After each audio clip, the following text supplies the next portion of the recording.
Chegamos ao último estudo da nosso livro de Neemias, mais um livro completo dessa série, pós-cativeiro babilônico, né? Nós já vimos profeta Ageu, profeta Zacarias, que são dessa época, Esdras, e agora estamos terminando Neemias. Já vou adiantar para vocês que o próximo vai ser Malaquias.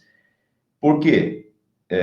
Porque é meio óbvio, eu vou falar isso quando a gente estudar Malaquias, é muito óbvio, porque Malaquias talvez ele tenha vivido no mesmo período, talvez tenha sido contemporâneo de Esdras e de Neemias, e provavelmente conheceu Esdras e Neemias. Talvez a profecia dele veio alguns anos depois de Esdras, mas provavelmente ele conheceu Esdras, mas ele é do mesmo período, então a sequência é uma sequência bastante óbvia. Não na Bíblia, eu já expliquei isso, né? Na Bíblia, Esdras não é um profeta, então Esdras está junto com os escritos. A Bíblia hebraica, ela é organizada por seções. Tem a seção dos escritos, e tem a seção dos profetas. E Esdras, então, como ele não é um profeta, ele está na seção dos escritos. Malaquias é um profeta, é o último dos profetas. Então, por isso, eles estão em lugares diferentes no Antigo Testamento, mas eles são absolutamente da mesma época. Então, hoje nós vamos terminar o livro de Neemias, e depois a gente vai começar o livro de Malaquias, nessa sequência histórica imediata, né, do pós-cativeiro babilônico. Muito bem, então, o capítulo 13 de Neemias começa dizendo: naquele dia, o livro de Moisés foi lido em alta voz diante do povo. Bom, naquele dia, para os que estão acompanhando a série e estiveram na semana passada, está continuando o capítulo 12, né? Mas só para relembrar, o que o capítulo 12 está trazendo, né?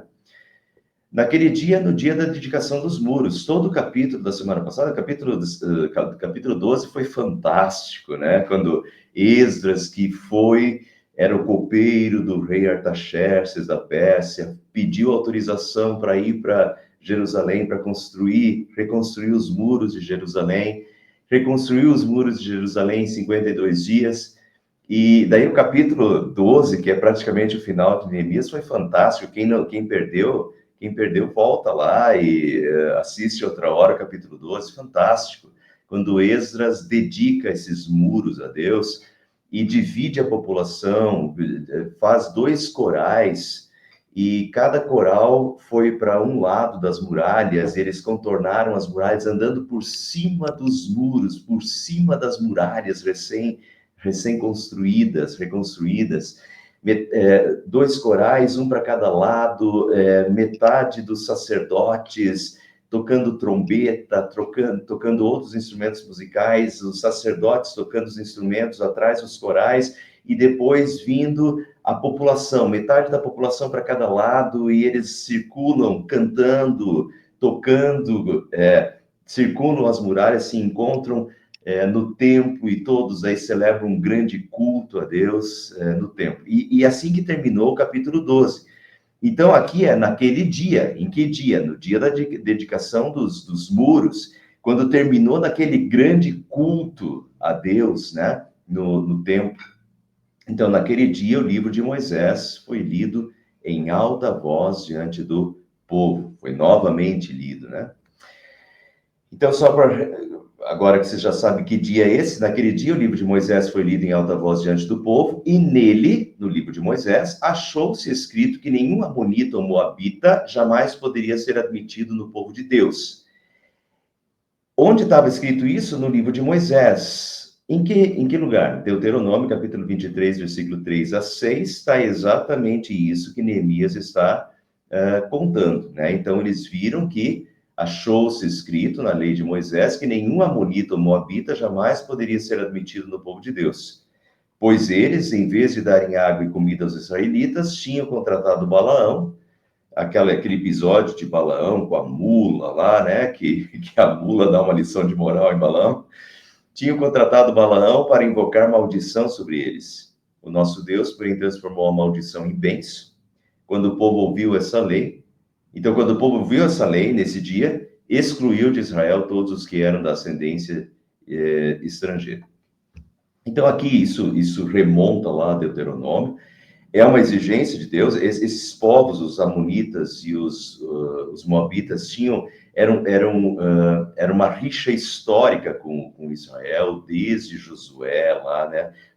Muitas brigas, muitas lutas. Era um povo inimigo do povo de Deus, sempre foi um povo inimigo do povo de Deus. E, além disso, eles significavam também o risco de trazer a idolatria para dentro do povo de Israel. E por isso Deus tinha proibido que houvesse amonitas e moabitas entre eles. A não ser que, pessoal, e daí a gente, isso seria uma lição para outro dia, no Novo Testamento a gente tem ide por todo mundo, pregar o evangelho a toda criatura. No Antigo Testamento você vai dizer, poxa, mas Deus não queria que tivesse amonitas e moabitas no meio deles? Sim, a não ser que eles se convertessem ao Deus de Israel. E esse foi o caso, por exemplo, só para relembrar, de Ruth. Ruth era uma moabita. E Ruth pôde, junto com a sua sogra, pôde voltar para Israel e pôde viver em Israel. E foi, inclusive, foi ascendente de Davi, né? Mas, então, desde que a pessoa se convertesse realmente ao Deus de Israel, sim, ela poderia continuar vivendo, mas não, né, se continuasse no seu antagonismo ao povo de Israel e ao Deus de Israel. Ele continua dizendo, antes disso, o sacerdote Eliasibe tinha sido encarregado dos depósitos do templo do nosso Deus, e ele era parente próximo de Tobias. Então, aqui a questão de um sacerdote, o sacerdote Eliasibe, tinha sido encarregado dos depósitos do templo. A gente viu isso no estudo da semana passada, que haviam no templo, junto ao templo, tinha depósitos, os depósitos onde eles guardavam diversas coisas. Em alguns depósitos eles guardavam dízimo, em outros depósitos eles guardavam os mantimentos, os dízimos de cereais, por exemplo, que eles traziam, eram, né, até para fazer as ofertas de cereais, as ofertas queimadas, chamadas, né? Então, isso tudo tinha depósitos. E no capítulo passado, a gente vê que Neemias deixa tudo bem estruturado. Neemias é esse administrador, né? Esse líder que organiza todas as coisas, deixa tudo organizado. E Neemias deixou tudo organizado com os sacerdotes, quem ia administrar, quem ia cuidar de cada coisa, e esse sacerdote Eliasibe tinha sido encarregado dos depósitos do templo do nosso Deus. Mas ele era parente próximo de Tobias, e esse Tobias aqui, os que estão acompanhando a série desde o início, Tobias já aparece no capítulo 2 de Neemias. Tobias era um amonita, lembram lá que não era para ter amonitas e moabitas no meio? Então, o Tobias era um amonita que desde a chegada de Neemias se opunha à reconstrução dos muros e ao bem de Israel. Vejam, Neemias 2:10, mas Sambalate, o horonita, e Tobias, o servo amonita, dos amonitas, ficaram sabendo disso e não lhes agradou nem um pouco que alguém tivesse interessado no bem dos filhos de Israel. Não lhes agradou nem um pouco que alguém tivesse interessado no bem dos filhos de Israel. Quer dizer, o Tobias era um antagonista, é alguém que, desde o início, ele não queria a reconstrução dos muros, ele não queria o bem do povo de Israel. E vejam outra passagem, em Neemias 2:10 também, mas quando Sambalate, Tobias, os árabes, os amonitas e os asdoditas ouviram que a reparação das muralhas de Jerusalém ia adiante e que já se começava a fechar-lhes as brechas, eles ficaram muito irados, olha aqui, todos se ajuntaram de comum acordo para virem atacar Jerusalém e criar confusão ali. Então, o Tobias estava no meio deles. E o Tobias é parente próximo do Eliasibe, certo? E então, o que o Eliasibe faz?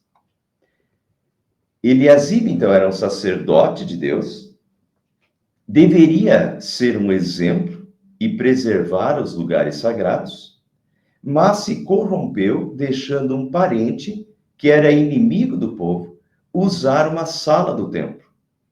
usaram a sala de depósito. Fica o exemplo aqui negativo que não deve ser imitado. Por vezes, nós também somos tentados a beneficiar os parentes na igreja, mesmo que eles estejam errados. Devemos colocar Deus em primeiro lugar e fazer o que é certo, mesmo que isso nos custe amizades e críticas. Então, aqui vejam, que o Eliasibe tinha encarregado os depósitos, ele tinha sido encarregado dos depósitos do templo, e ele era parente próximo de Tobias.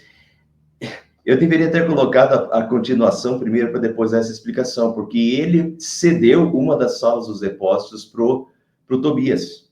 E por isso esse comentário aqui. Ele cede um depósito, uma sala de depósito para o Tobias, que era um inimigo de Israel, porque era parente dele. E aí que vem esse comentário, pessoal, isso aí eu já vi em boa parte das igrejas por onde eu passei, essa questão de sempre nas igrejas tem as famílias, né? E muitas vezes as famílias puxam a sardinha para o lado dos familiares, às vezes querem passar pano grosso por cima de certas coisas, às vezes querem beneficiar, uns querem beneficiar os outros na igreja. Enfim, esses laços familiares aí, às vezes eles trazem complicação. Às vezes eles são quase uma tentação, né? De você querer beneficiar os parentes. Mas, por vezes somos tentados a beneficiar os parentes na igreja, mesmo que eles estejam errados, mas devemos colocar Deus em primeiro lugar e fazer o que é certo, mesmo que isso custe amizades e críticas, né? Imagine se você não puxar a sardinha, se você não beneficiar, e todos os seus parentes estão pedindo para que você faça isso, para que você apoie, mas você sabe que não está certo, ou às vezes você sabe que o parente fez uma coisa errada, e você não apoia. Você vai receber crítica dentro da própria família. É agradável? Não é agradável. Isso pode custar amizade de familiares, isso pode custar críticas, e críticas de dentro da família é uma coisa extremamente desagradável. Mas Deus em primeiro lugar, o certo é certo, o errado é errado, e né, tem que ser correto dentro da igreja também nisso, não pode puxar a sardinha para o lado dos parentes, né? Mas enquanto tudo isso estava acontecendo, eu não estava em Jerusalém, pois no 32º ano do reinado de Artaxerxes, rei da Babilônia, eu voltei ao rei. Esse é o comentário de Neemias, quer dizer, vamos relembrar, quando Neemias pediu ao imperador Artaxerxes, lembrando que ele era o copeiro do rei Artaxerxes, né? E ele, então, pede para o rei Artaxerxes para ir reconstruir os muros de Jerusalém, pede uma autorização. Foi fixado, então, um tempo para o seu retorno. Se a gente voltar lá para o início do livro, a gente vai ver que não teve um tempo. Neemias parece que fez uma proposta, mas ele não conta que proposta foi essa, ou quanto tempo ele propôs para o rei Artaxerxes. Então, mas foi fixado um tempo para o seu retorno. Neemias foi para Jerusalém no 20º ano do reinado de Artaxerxes. Se a gente voltar lá para o capítulo 1, a gente vai ter isso. E ele retornou aqui, pois no 32º ano do reinado de Artaxerxes. Então, ele retornou no 32º ano. Quantos anos dá? 20º ano até o 32º. Portanto, ele ficou 12 anos em Jerusalém. Bastante tempo, inclusive. Então, Neemias pede autorização, vai para Jerusalém para reconstruir os muros de Jerusalém, com a autorização do imperador Artaxerxes, mas no 32º ano do reinado de Artaxerxes, rei da Babilônia, eu voltei ao rei, voltou à ocupação dele de copeiro. Perfeito. Então, ele volta, a gente não sabe quanto tempo ele ficou lá, né, de novo, na função dele como copeiro do rei. O fato é o seguinte, agora vejam, algum tempo depois, pedi sua permissão e voltei para Jerusalém. Talvez Neemias tenha ficado sabendo que as coisas estavam regredindo em Jerusalém. A gente já vai ver isso, que as coisas regridem muito na época que ele fica ausente de Jerusalém. Talvez, se a gente voltar para o capítulo 1, no capítulo 1 a gente vê que ele recebeu uma visita de parentes dele, vindo lá de Jerusalém, e de outros amigos vindos de Jerusalém.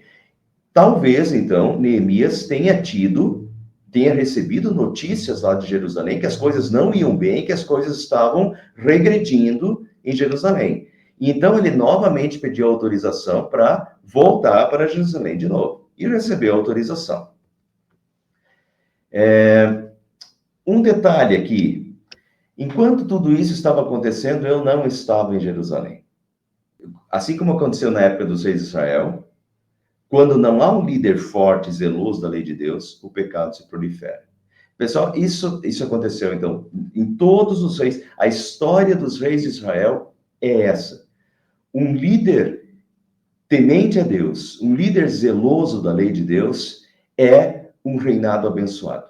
Um líder, né, que não é temente a Deus, que não é zeloso da palavra de Deus, é um reinado em que o pecado se proliferar. E isso a gente vê em Neemias. Neemias é um líder forte, um líder temente a Deus, um líder que ora, um líder que restaura a leitura da palavra de Deus, a gente viu isso, restaura o culto, né? Organiza o templo, organiza os sacerdotes para o culto, né? Um cara temente, um cara zeloso da lei de Deus. Muito bem, só que quando ele sai, quando ele volta para a Pérsia, lá, para o cargo dele, o que acontece em Jerusalém? Sem a liderança desse cara forte e zeloso pela lei de Deus, as coisas já começam a regredir e decair em Jerusalém, né? O próprio sacerdote ali já dá uma sala do ambiente do templo para o Tobias, que era um inimigo, só porque era parente. Se Neemias estivesse lá, isso não ia acontecer de forma alguma. Mas essa é a questão. Então, olha, isso é perceptível quando não há um líder forte, zeloso da lei de Deus, o pecado se prolifera. Isso é perceptível em países, né? Na história de Israel, isso é perceptível na história de países também. Se a gente tiver um rei, se a gente tiver um presidente que seja temente a Deus, que seja realmente consagrado, provavelmente a gente vai ter um país andando melhor, sob a bênção de Deus. Então, isso se nota em país, mas se nota em igrejas também. Quando pastores não são zelosos da palavra de Deus, o pecado se prolifera, porque daí já não tem alguém que vai dizer isso é errado e não pode. Quando um conselho de igreja não é um conselho temente a Deus, o pecado vai se proliferar. E olha, isso acontece muito, muito, muito, né? Nas igrejas. Tem igreja por aí que pode tudo. Igreja que está mundanizada. O que pode no mundo, pode aqui, faz vistas grossas, não tem problema, a gente não pode desagradar ninguém, entendeu? Como não pode desagradar ninguém? O que Deus disse é o que Deus disse, está aqui é uma igreja, e a igreja segue o que Deus disse. Se não tá, que não quer isso, muito bem, né? Pode sair. Mas na igreja, o que vale é a palavra de Deus. Agrade ou desagrade. É uma questão de Deus, de ser fiel a Deus. E tem muito pastor cedendo à pressão, com medo do que vai falar, porque vai ser julgado, com medo de que vai falar, porque é desagradável aos ouvidos da sociedade. Tem muito conselho de igreja que já também, pois é, mas entende, faz vistas grossas para as coisas, porque, enfim, né, a gente não quer desagradar ninguém, entendeu? Neemias nos ensina isso. Quando Neemias sai, o troço desanda. A gente tem que ter liderança e liderança de se manter, de zelo pela palavra de Deus, pelas coisas de Deus e pelo que é certo, pelo que é correto aos olhos de Deus, e daí nós teremos a bênção de Deus. Aqui soube, daí quando ele volta para Jerusalém, aqui soube do mal que Eliasibe fizera ao ceder uma sala a Tobias nos pátios do templo de Deus. Fiquei muito aborrecido, diz Neemias, e joguei todos os móveis do Tobias fora da sala. Eu não sei o que o Tobias fez lá, se o Tobias montou um quartinho, tipo uma casa para ele dentro desse depósito, ou se ele montou um escritório dele lá dentro do depósito. O fato é que quando Neemias chega e fica sabendo que o Tobias, esse inimigo do povo de Deus, só porque era parente, ganhou uma salinha lá, mas na hora, ó, né, fiquei muito aborrecido, joguei todos os móveis do Tobias fora da sala. Não tem nem papo. Tá errado. Fora. Mandei purificar as salas Isso tinha todo um ritual de purificação, porque o Tobias era um impuro. Era uma pessoa que não fazia parte do povo de Israel, uma pessoa que era um antagonista ao povo de Israel e que tinha ganhado. Então ele mandou purificar o ambiente, né, desse cara. E coloquei de volta nelas os utensílios do templo de Deus com as ofertas de cereal e o incenso, né? Também fiquei sabendo que os levitas não tinham recebido a parte que lhes era devida e que todos os levitas e cantores responsáveis pelo culto haviam voltado para suas próprias terras. Por isso repreendi os oficiais e lhes perguntei: por que essa negligência com o templo de Deus? Então convoquei os levitas e os cantores e os coloquei de volta em seus postos. Aqui, pessoal, vamos lembrar, isso foi semana passada, capítulo 12, antes de Neemias voltar para a Pérsia. Na dedicação dos muros, o que tinha acontecido? Eu valorizei isso lá, eu frisei bastante isso semana passada. O povo havia jurado e assinado e se comprometido em trazer os dízimos ao Senhor. Era uma das coisas. Eles haviam jurado, assinado, colocado no papel e assinado, e se comprometido em trazer os dízimos ao Senhor. Neemias volta para a Pérsia, e quando ele volta, o que está acontecendo? A gente não sabe quanto tempo foi isso. 1 ano, 2 anos? Não foi mais do que 8 anos. Por que eu estou dizendo isso? Não foi mais do que 8 anos, porque 9 anos depois, o rei Artaxerxes morreu. Então, foi antes da morte de Artaxerxes. A gente não sabe quanto tempo Neemias ficou fora. Se alguns meses, provavelmente alguns anos, não muitos. Quando Neemias volta, quer dizer, depois de pouco tempo, depois de poucos meses ou de poucos anos, quando Neemias volta, esse povo que tinha jurado trazer os dízimos para sustento do templo, dos sacerdotes e dos levitas, como tinha sido combinado no capítulo 12, foi feita a leitura da lei de Deus, o que cada um deveria trazer, o dízimo, né, para o templo de Deus, para o sustento da casa de Deus, para o sustento dos levitas, dos sacerdotes, daqueles consagrados para fazer o culto a Deus. Pouco tempo depois, o pessoal já não está mais trazendo os dízimos. E o que aconteceu?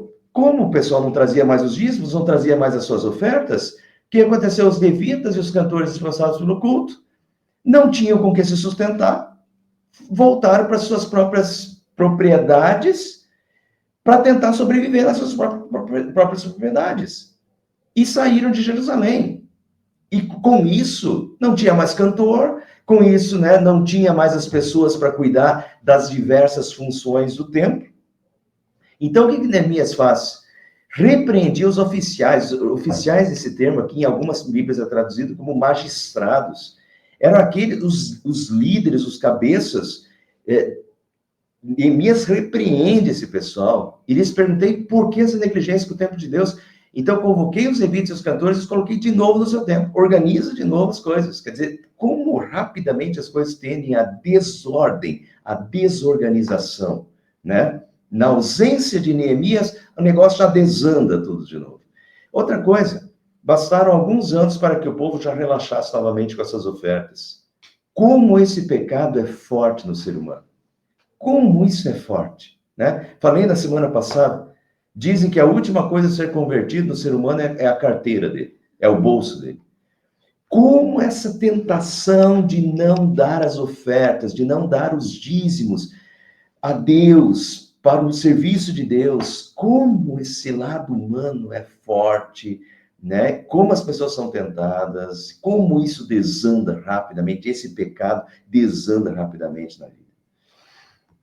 Continuando, e todo o povo de Judá trouxe os dízimos. Agora, então, quando Neemias volta, dá um chacoalhão neles de novo, né? Então, todo o povo de Judá trouxe os dízimos do trigo, do vinho novo, do azeite, aos depósitos.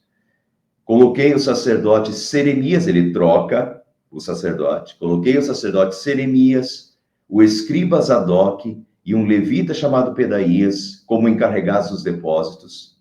E fiz de Anã, filho de Zacur, neto de Matanias, assistente deles, porque esses homens eram de confiança. Abre parênteses, quem tesouraria de igrejas. Nós temos aqui, eu não estou falando para minha igreja é muito tranquila com isso. Mas, bom, eu também já tive casos em igrejas passadas que eu trabalhei que teve problemas com isso. Isso aí é humano. Então, cuidado. Quem se coloca na tesouraria? Cuidado. Homens de confiança, pessoas de confiança, né? Para lidar com dinheiro. Dinheiro é uma tentação. Então, cuidado. E eles ficaram responsáveis pela distribuição dos suprimentos também aos seus colegas, pela organização dos suprimentos, né, dos sacerdotes, dos levitas, essa distribuição, porque eles arrecadavam, as pessoas traziam, eles buscavam o dízimo para o templo, e daí precisava ser repartido nas diversas famílias dos sacerdotes, dos levitas, para que houvesse sustento para toda essa tribo de Levi responsável pelo culto, né? E daí, aqui é um desabafo, uma oração e um desabafo de Neemias.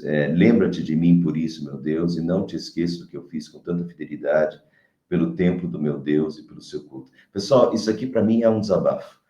É o cara que tem que brigar, que tem que repreender os magistrados, que tem que repreender os líderes. Vocês imaginem que isso, ele não conta aqui, mas vocês imaginem que isso foi uma encheção de paciência para ele, que esse pessoal deve ter perturbado, que esse pessoal deve ter discutido, que esse pessoal encheu a paciência dele, e ele se manteve firme, e ele botou as coisas no eixo de novo, mas a que custo? A que custo?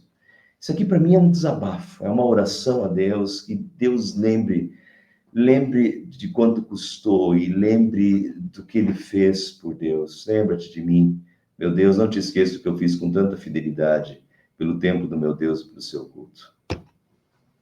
Continuando naqueles dias, vi que em Judá, alguns trabalhavam nos tanques de prensar uvas no sábado, e ajuntavam trigo e o carregavam em jumentos, transportando com vinho, uvas, figos e todo tipo de carga no sábado.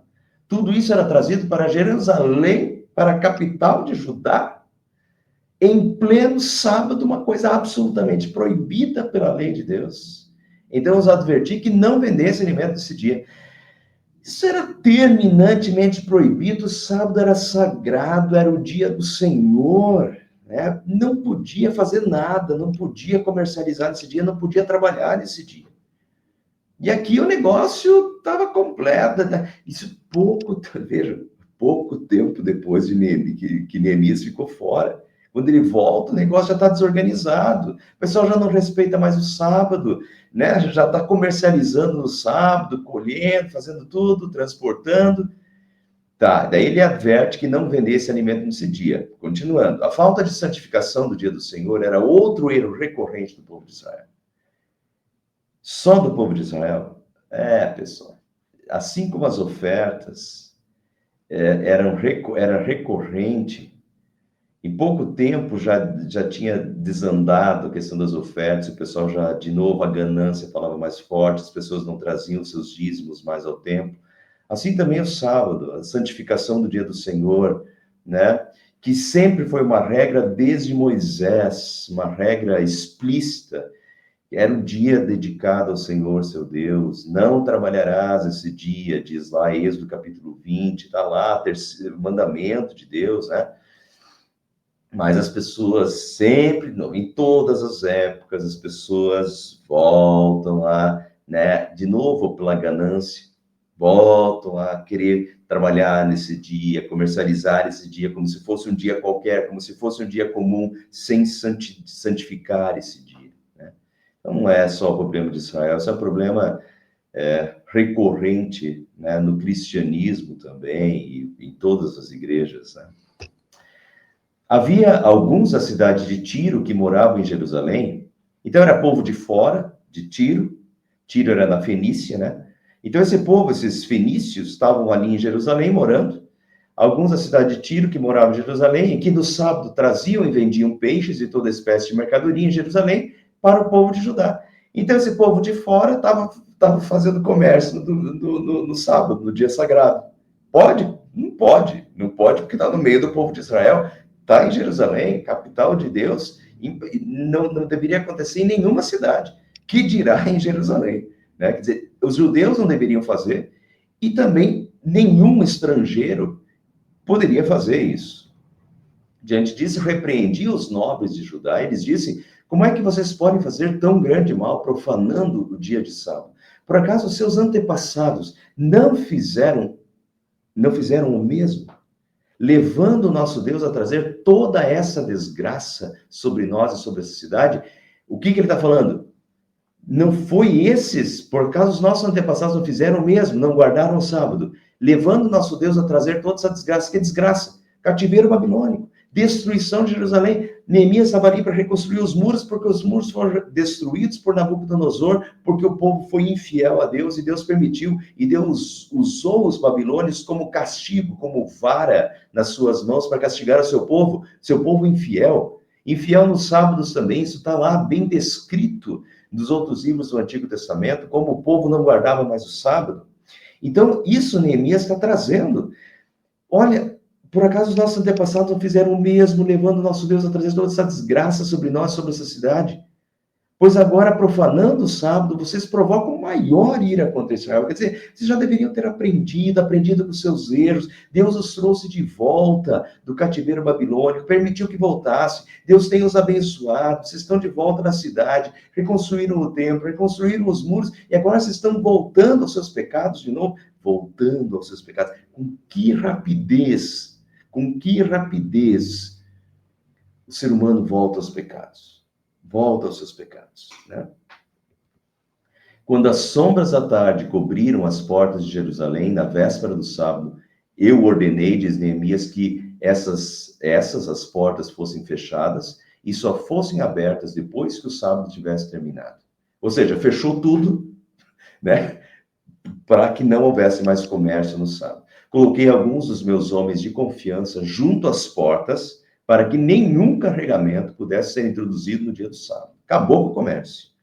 Uma ou duas vezes, os comerciantes e vendedores de todo tipo de mercadoria passaram a noite do lado de fora de Jerusalém. Mas eu os adverti dizendo: por que vocês passam a noite junto ao muro? Se fizerem isso de novo, mandarei prendê-los, e depois disso, eles não vieram mais no sábado. Então, um líder de pulso, um líder que conhece a palavra de Deus, que tem consciência de que foram os erros do povo que levaram o povo à desgraça, que foram justamente os pecados do povo que levaram Deus a tirar suas bênçãos e Deus a castigar o seu povo. E Neemias é esse cara agora que está de novo querendo colocar as coisas no prumo, nos eixos, para a bênção de Deus. Mas o povo insiste em voltar, é o porco voltando à lama, né? O povo insiste em querer voltar aos seus pecados antigos, que já os levaram à desgraça uma vez, né? Então ordenei aos levitas que se purificassem e fossem vigiar as portas, a fim de que o dia de sábado fosse respeitado como sagrado. Lembra-te de mim também por isso, meu Deus, e tem misericórdia de mim conforme o teu grande amor. Eu imagino a briga que ele deve ter comprado quando ele proibiu todo o comércio. Pessoal, imagina os judeus de hoje, imagina os judeus do passado. Imagina a briga que esse cara deve ter comprado para parar totalmente com o comércio nesse dia. Imagine a briga que a gente compraria hoje em dizer que não pode mais fazer nada no domingo. Entende? É a mesma coisa, em todas as épocas é assim. Você está mexendo com a ganância humana de não poder comercializar nesse dia, né? De novo é um desabafo. Senhor, lembra-te de mim por isso, ó meu Deus, tem misericórdia de mim conforme o teu grande amor. Além disso, naqueles dias, vi alguns judeus que haviam se casado com mulheres de Asdod, de Amon e de Moabe. A metade dos seus filhos falava a língua de Asdod ou a língua de um dos outros povos, e não sabiam falar a língua de Judá, ou seja, eles não sabiam mais falar hebraico.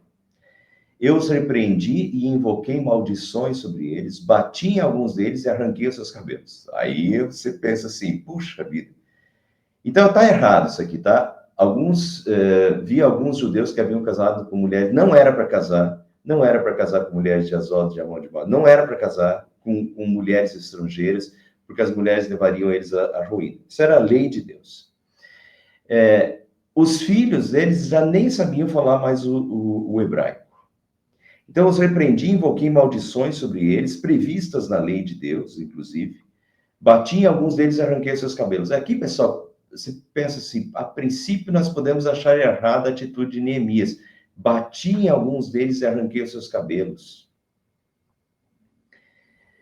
Nós precisamos lembrar que nós vivemos no Estado laico. A gente acha isso muito errado, porque a gente vive no Estado laico, mas Israel não. Israel era o povo santo de Deus. E no meio do povo santo de Deus, vale a lei de Deus. Nós não, para nós vale a Constituição do nosso país. Sendo pela Constituição do nosso país, você não pode arrancar os cabelos de ninguém e não pode bater em ninguém, né? Também não quer dizer que na lei de Deus você podia bater em alguém e arrancar os cabelos de alguém.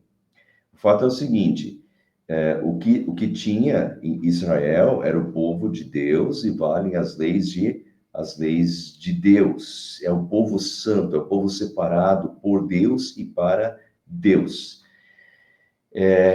E o que está acontecendo aqui é uma ira santa, que a gente vê em diversos personagens do Antigo Testamento. Eu vou dar um exemplo para vocês, a questão das mulheres aqui. Aqui tem uma questão de mulheres envolvidas, né?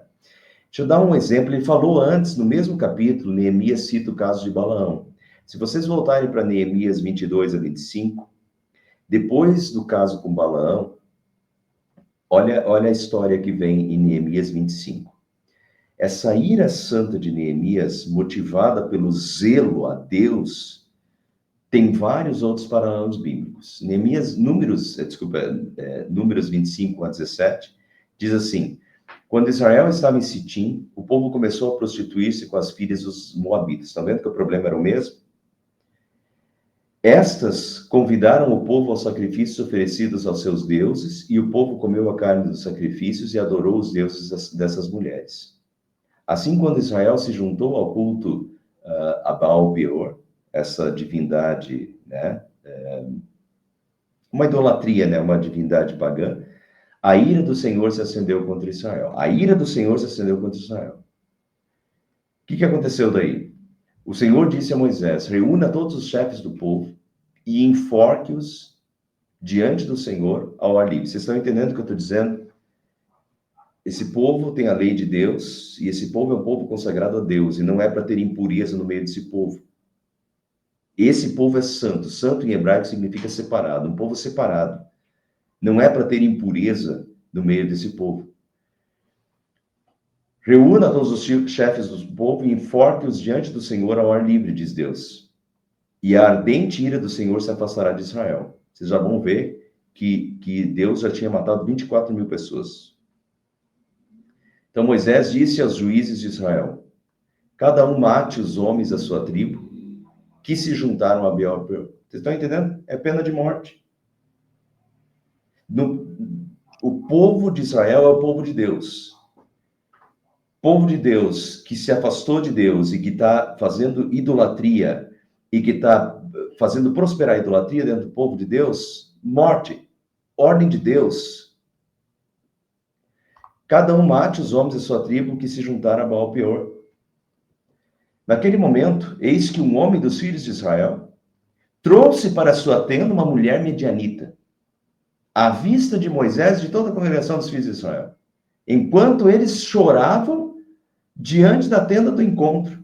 Quer dizer, eles estavam chorando diante da tenda do encontro por que estava acontecendo, e esse filho da mãe lá, né, um homem dos filhos de Israel, trouxe para sua tenda uma mulher medianita. E o que aconteceu?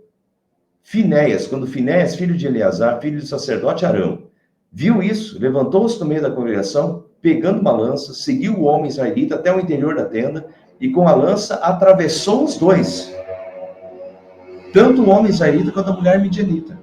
Matou os dois. O que aconteceu? Então a praga cessou entre os filhos de Israel. Os que morreram da praga foram 24 mil. 24 mil morreram por causa da praga. Castigo de Deus. Agora, quando esse cara foi lá e atravessou os dois com a lança, por causa da falta de vergonha, por causa, entende? Atravessou os dois com a lança, a praga cessou. Entende? Um ato de fidelidade, um ato de zelo por Deus. Uma ira santa. E é isso que está acontecendo com Neemias. O caso é o mesmo, que de novo as pessoas se casam com outras mulheres e de novo começa essa mesma, né, essa mesma causa de pecado. Então Neemias fica irado, essa ira santa. Nós não temos mais autorização para matar os infiéis, viu? Os infiéis nem no meio do povo de Deus, que sempre tem alguns, né? E nem para... Não temos autorização para arrancar os seus cabelos também. Mas nós precisamos ter o mesmo zelo de Neemias e não sermos complacentes com o pecado. E... as igrejas são muito complacentes com o pecado hoje. Quanto mais passa, mais complacentes com o pecado as igrejas ficam. É o mundo entrando para dentro da igreja. É a igreja não querendo ser desagradável, a igreja querendo fazer missão e por isso se perdendo, querendo fazer missão e achando, e para isso, deixando as coisas acontecerem, deixando o pecado acontecer, sendo complacente com o pecado, né? Pecado só atrai a ira de Deus, não a bênção de Deus. Então, a gente não é para a gente matar ninguém, não é isso que eu estou incentivando, mas eu quero mostrando para vocês que no antigo, a gente está num estado laico hoje, a gente nem pode fazer isso.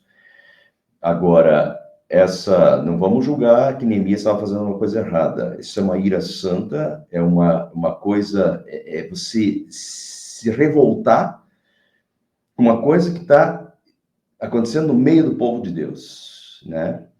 E a gente tem diversos exemplos disso aqui, não foi só Finéias que fez isso, tá? A gente tem diversos exemplos disso no Antigo Testamento, em que as pessoas mataram, de fato, e isso foi do agrado de Deus. Mas a gente não é para matar, a gente não é para puxar o cabelo de ninguém, mas esse zelo a gente tem que ter. E sem complacência com o pecado, né? Ainda hoje. Fiz com que jurassem em nome de Deus e lhes disse: não consinto mais em dar as suas filhas em casamento aos filhos deles, nem haja casamento das filhas deles com os seus filhos ou com vocês. Não foi por causa de casamentos como esses que Salomão, rei de Israel, pecou. Entre as muitas nações não havia rei algum como ele. Ele era amado por seu Deus. E Deus o fez rei sobre todo Israel, mas até mesmo ele foi induzido ao pecado por mulheres estrangeiras. Aí está cheio de exemplos. Ele está dando exemplo de Salomão. Como podemos tolerar o que vimos, o que ouvimos? Como podem vocês cometer essa terrível maldade e serem infiéis ao nosso Deus, casando-se com mulheres estrangeiras? Um dos filhos de Joiada, filho do sumo sacerdote Eliasibe, era genro de Sambalate, o Horonita. Sambalate eu já li alguns versículos atrás, não sei se vocês lembram. Sambalate vem junto com Tobias, dois inimigos. Então, de novo, filho do Eliasibe é o mesmo lá de antes, né? O filho do sumo sacerdote Eliasibe era genro de Sambalate, o Horonita. Eu o expulsei para longe de mim. Não te esqueças deles, ó meu Deus, pois profanaram o ofício sacerdotal e a aliança dos sacerdotes dos levitas. Então, Neemias destitui o Joiada e o Eliasibe do sacerdócio, né? Eles profanaram o ofício sacerdotal e a aliança dos sacerdotes dos levitas. Então, Neemias destitui esses sacerdotes indignos, né? E os expulsa, né, para longe. Dessa forma, purifiquei os sacerdotes e os levitas de tudo que era estrangeiro e lhes designei responsabilidades, cada um em seu próprio cargo.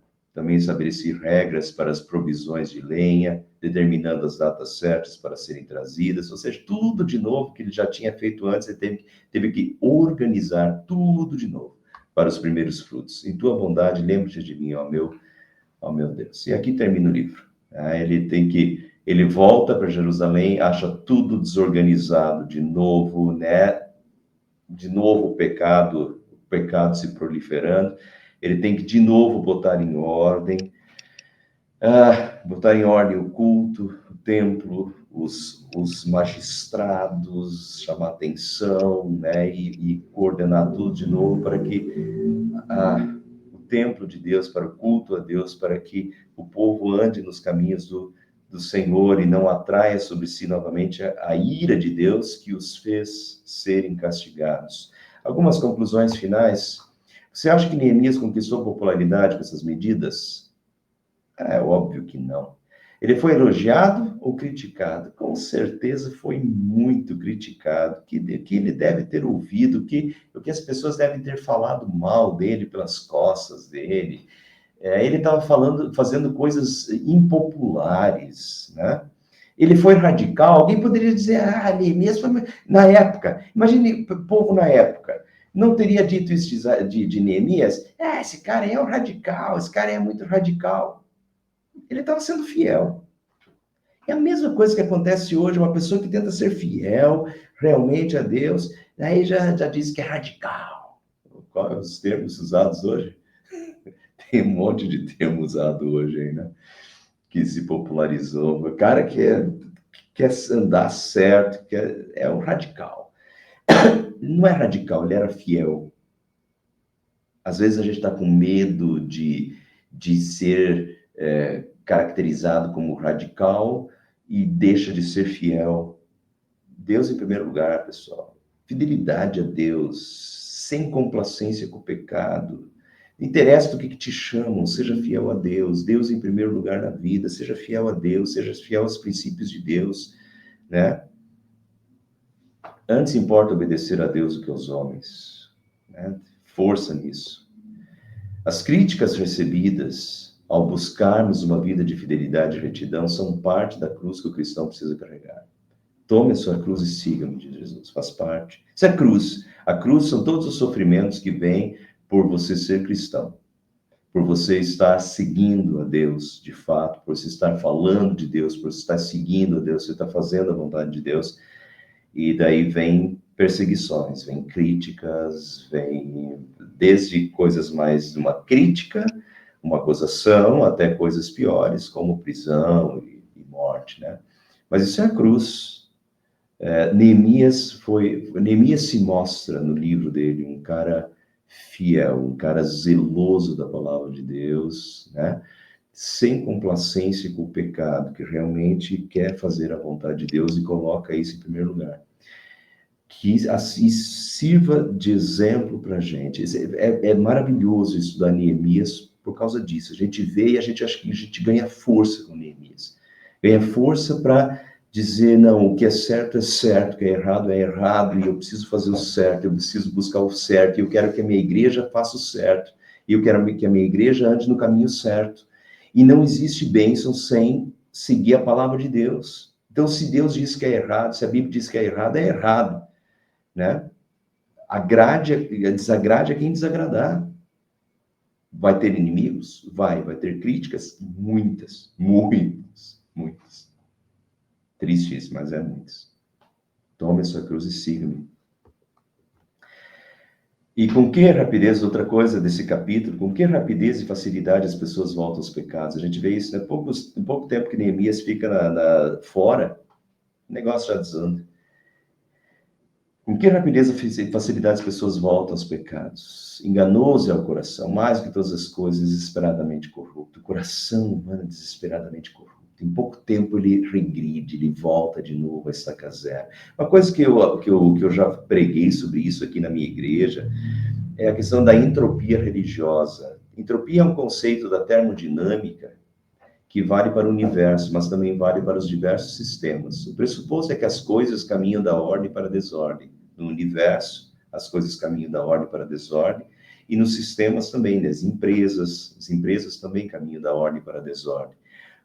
Em empresas, por exemplo, se você não viver, você tem que viver, aí nas empresas entra o esquema do feedback, né? Uma retroalimentação para você ver o que precisa ser corrigido, porque as coisas caminham da ordem para a desordem. Você tem que viver corrigindo ou reordenando as coisas para que elas andem bem.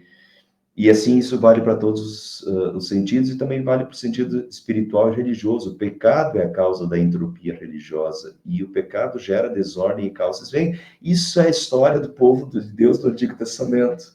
A desordem e o caos gerado pelo pecado. É a entropia, né? O pecado, se não tiver freios, o pecado, se não for freado, o pecado vai gerar desordem, vai gerar caos. E foi isso que a história do Antigo Testamento, foi isso que gerou o castigo, o cativeiro assírio, o cativeiro babilônico, né?